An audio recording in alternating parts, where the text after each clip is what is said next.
Salut tout le monde, j'espère que vous êtes en forme et que votre porte est bien verrouillée. Aujourd'hui, je vais vous lire 2 légendes urbaines de voitures maudites.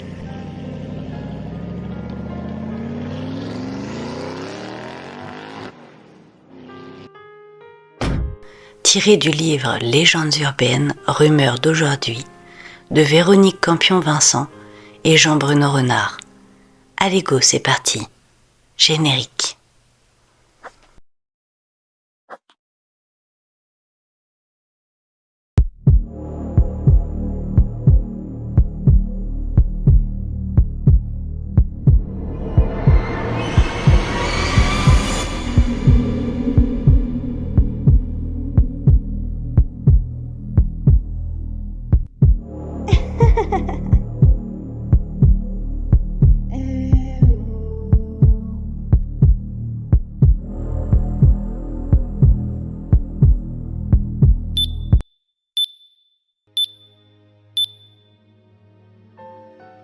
Le 30 septembre 1955, le célèbre acteur américain James Dean se tuait dans un accident de voiture à l'âge de 24 ans. Il était au volant de sa Porsche Spyder gris métallisé numéro 130 et roulait à 160 km/h vers Salinas, en Californie, où il devait disputer une course automobile. Il venait de quitter le tournage de Giant et s'en était allé inquiet et fiévreux selon les uns, extraordinairement serein selon les autres. Après l'accident, la voiture fut rachetée par le mécanicien qui s'en occupait habituellement. Or, en descendant du camion qui servait au transport, les freins de la Porsche lâchèrent et la voiture écrasa un ouvrier, lui brisant les 2 jambes. Un pilote de course amateur, M. McHenry de Beverly Hills, racheta le moteur de la voiture et fut, peu de temps après, blessé dans une compétition. Quand la carcasse de la Porsche fut emmenée à Salinas, le camion qui la transportait dut freiner brusquement. La carrosserie fut éjectée et elle tomba sur une voiture dont elle tua le conducteur. L'accident provoqua un carambolage de plusieurs véhicules. En 1968, 13 ans après la mort de James Dean, la Porsche disparut mystérieusement, comme volatilisée. On ne la retrouva jamais.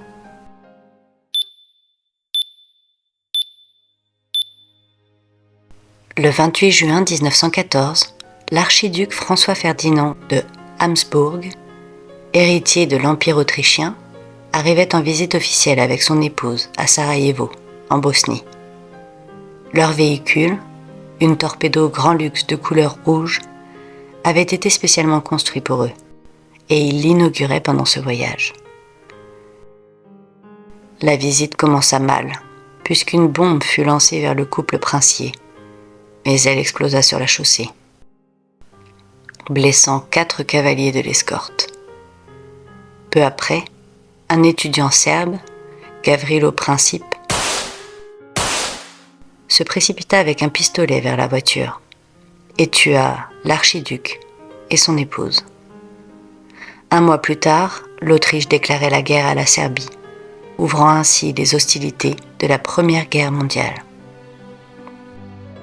La voiture fut récupérée par le général autrichien, Potiorek.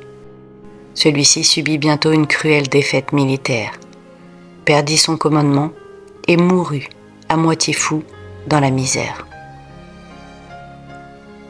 Un jeune capitaine utilisa une semaine la voiture avant de se tuer dans un accident automobile qui coûta également la vie à 2 paysans.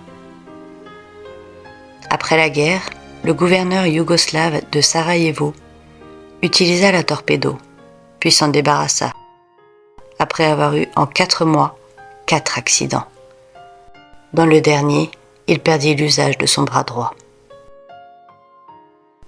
Un médecin, le docteur Skrix, racheta la voiture à la ferraille et se tua 6 mois plus tard. Un riche bijoutier en fit l'acquisition et se suicida, ruiné, 1 an après. Le propriétaire suivant, à nouveau un médecin, vit sa clientèle péricliter.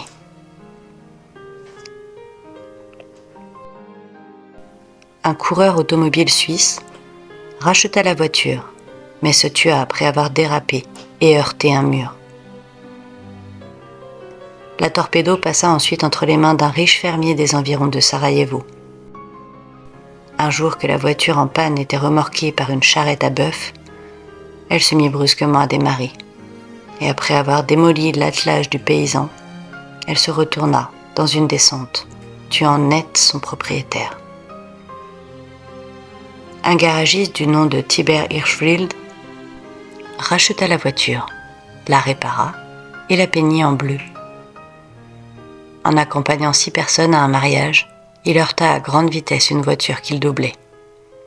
Il y perdit la vie, ainsi que 4 de ses passagers. La Torpedo fut restaurée par le gouvernement autrichien et placée dans un musée, à Vienne. Le bâtiment où elle se trouvait fut détruit par un bombardement durant la Seconde Guerre mondiale. De la voiture, on ne retrouva absolument rien, pas même un bouchon de radiateur. Et voilà, j'espère que ces 2 légendes urbaines vous auront fait frissonner. Et à bientôt pour une nouvelle histoire de frissonner.